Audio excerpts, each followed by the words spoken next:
Hey everyone! We're going to be talking about how to collect 3 different measurements that you will need to take for your tree project this semester. The 3 measurements we will be discussing are diameter at breast height, average canopy spread, and tree height. These measurements will only be taken once near the beginning of the semester, so it is important that these measurements are as accurate as possible. Before we get started, make sure you have all the necessary materials. You will need a clinometer and a tape measure to complete these measurements, so don't leave lab without them. It is important to remember to write down your measurements as you take them so you don't have to repeat any measurements.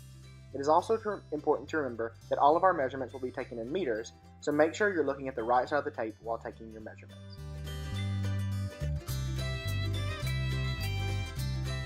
To calculate diameter at breast height, or DBH, all you will need is your tape measure.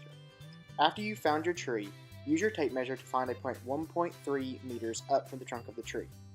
Use your tape measure to find the circumference of the tree trunk at that point. The final step is plugging your measured circumference into the equation dBH is equal to circumference divided by pi to find the diameter at breast height for your tree. There may be some instances where you are not able to find a point 1.35 meters up the trunk of your tree because the tree has already branched off. If your tree has a single trunk but has branched off before reaching a height of 1.35 meters like the tree in this photo, find the point that is halfway between the base of the tree and the point where it branches off and take your circumference measurement from there. If your tree has multiple trunks protruding from the ground rather than a single trunk, like the tree in this photo, you will have to take the circumference of each trunk at 1.35 meters, find the dBH for each trunk, and average those values together to find your final diameter.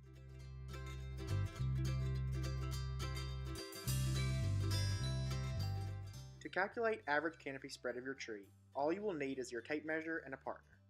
First, locate the widest part of the tree's canopy. Have your partner stand opposite you and use the tape measure to see how wide the canopy is at its widest point.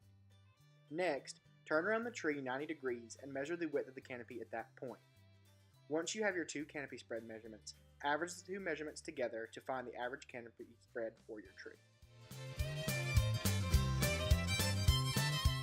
To calculate the height of your tree, you will need your clinometer, your tape measure, and a partner.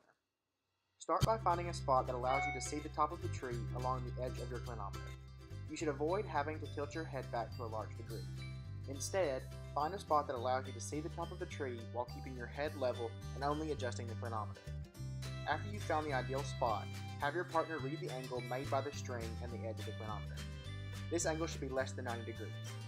Subtract your observed angle from 90, and this is your new angle of elevation.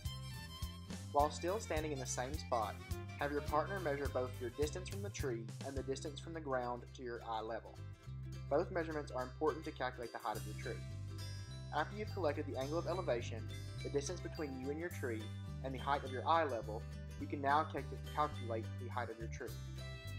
Substituting your own values in, you can find the height of your tree using the equation height of your tree is equal to the tangent of your angle of elevation times the distance between you and your tree plus the height of your